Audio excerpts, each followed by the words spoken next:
Hey guys, Neoma here. Now for today's video, we got to talk about transfers. Arsenal are looking at Spain as being an area that they're going to target. Diego Costa being rumoured with Arsenal.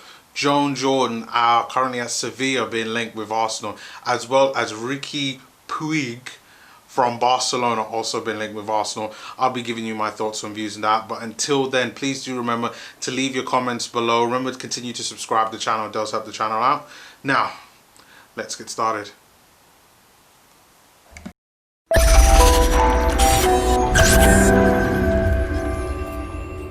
So, let's talk about transfers. Now, Diego Costa, we'll start with him, said to be linked with Arsenal. It said that Arsenal need additional firepower. Yes, we do, but we do have a lot of strikers right now. Aubameyang, Lacazette, Eddie Nketiah, Martinelli at the club, Balogun at the club as well. And I'm quite surprised that Arsenal are looking for somebody so experienced like a Diego Costa. But you have to understand what is it that he could bring in order to the squad. And according to Jason Pettigrove from Caught Offside, and from him according to the Mirror and Los Colchoneros, is that Arteta is considering the 32-year-old to be an additional option to provide something different. My guess is that they'd probably be looking at Diego Costa to be someone that could act almost like as a target man to be able to hold the ball up front, which is a lot different from Aubameyang. It's kind of similar to Lacazette, but I would say a better version to what Lacazette does for Arsenal, which for me right now, the way how we've been playing him, it's almost in a way like a target man. He doesn't get a lot of chances in the box like how we used to when he was in France. So it's understandable why we're buying a completely different option looking at a Diego Costa.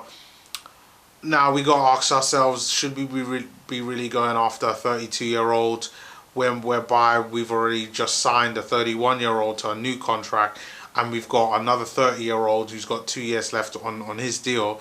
Now, the only thing that I could even see that this is a possibility is that maybe there's some type of swap deal for Lacazette and Diego Costa and some money. Maybe something like that could work, but you just don't know. But right now in the Mirror, there's no type of talks on that.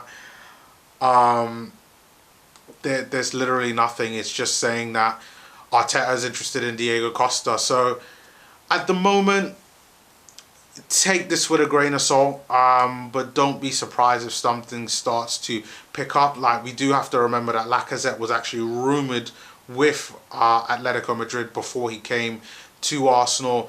So, you know, maybe the signs are kind of realigning once again when it comes to Lacazette and Atletico Madrid, and then we be getting a player that we kind of need.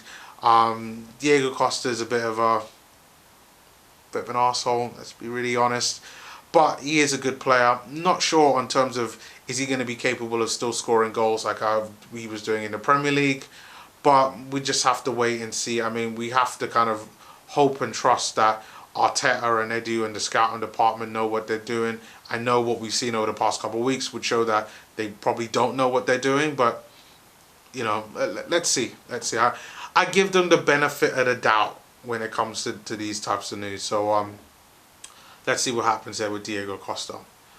Also, we got Joan Jordan. Now, Joan Jordan was a player that we had been rumoured with, last summer, maybe a year and a half ago when Unai Emery was here, as being a player that we should be going after. It was the same amount of time whereby when we were rumoured with Thomas Partey, and we looked at someone like a Joan Jordan who would have been a good cheap option at the time for Arsenal. We could have gotten him for 12 mil, but he chose to go to Sevilla, which is why I'm quite surprised in hearing the news that now he's at Sevilla and he's worth 32 million, and that's what it's going to take to get him out of Sevilla, which, you know what, could potentially be more. But again, according to Jason Pettigrove at Caught Offside, it said that Arteta are also looking at him as being another option to bolster our midfield. Now, we do need other midfield players at the moment. I would beg to differ whether we need someone like a Joan Jordan right now. But, you know what, we do need more bodies. But I think that a deal like this, I know the Sun are also reporting it as well. 32 million for Joan Jordan, who's, I think, has had a pretty okay season, is probably a bit too much. I think maybe along the 20-25 mil mark would be better. So for me, my guess is that we probably won't be getting someone like a Joan Jordan. I think it's a bit expensive. And yeah, he's Spanish, and I'm sure Arteta's looking to kind of build his core and players that he wants. But we have to remember, it's all about the balance of the side. I just hope that this Arsenal side remembers that when they come up and start thinking of these decisions on the types of players that they're going to go get, and make the right decision. I stress this. It's about making the right decisions for players. Arsenal don't have the time, don't have the money to be able to keep making mistakes like what they've made in the past. We're not Manchester United. So let's see what happens there with Joan Jordan. He is a good player. He's a good, talented player. For me, just probably isn't the type of player that we need right now, or at least the one that we shouldn't be prioritizing. And then finally, we have got Riqui Puig at Barcelona. I know I've probably butchered his name, and there's probably a correct way on how you say it. But he's a young Barcelona academy product who's just come through. His contract is due to end at the end of the season, and potentially in January. Arsenal should be able to sign him on a free. I'm not sure how the rules are in Spain in regards to signing young players under the age of 23. If it's similar to England and how things are done, then we probably won't be able to sign him for complete free and might have to contribute some type of monetary value with there. But he is a very good midfielder. I was looking at some stats on him last night, and which aren't that much just because he's only recently just broke through. But the fact that his contract is running out at the end of 2021, and the fact that I have been talking about, you know, Emile Smith-Rowe being the kind of the pinnacle of what you want to see from a young player. This guy is very similar. Very good close control dribbling. He is a bit short, about Santi Cazorla type size. Similar actually player to him as well. Can play as an attacking midfielder, central midfield, and as a DM. And I think that he does all of those three things really well. Now, he's still a young player, meaning that he might end up being, depending on how he develops, he might end up maybe only being like an attacking midfield player. Like, he is small, so kind of dealing with a lot of being a DM in an Arsenal side in the Premier League, I don't see much of, unless you play him with like a Thomas Partey type of player within that midfield, so that, you know, it's not him by himself. Because I think that if he was in the Premier League, he would get knocked off the ball a lot.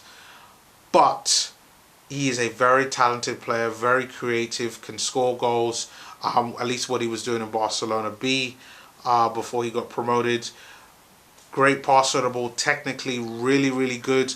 Surprised that Barcelona have let his contract run down so much, because Puig is a good young player.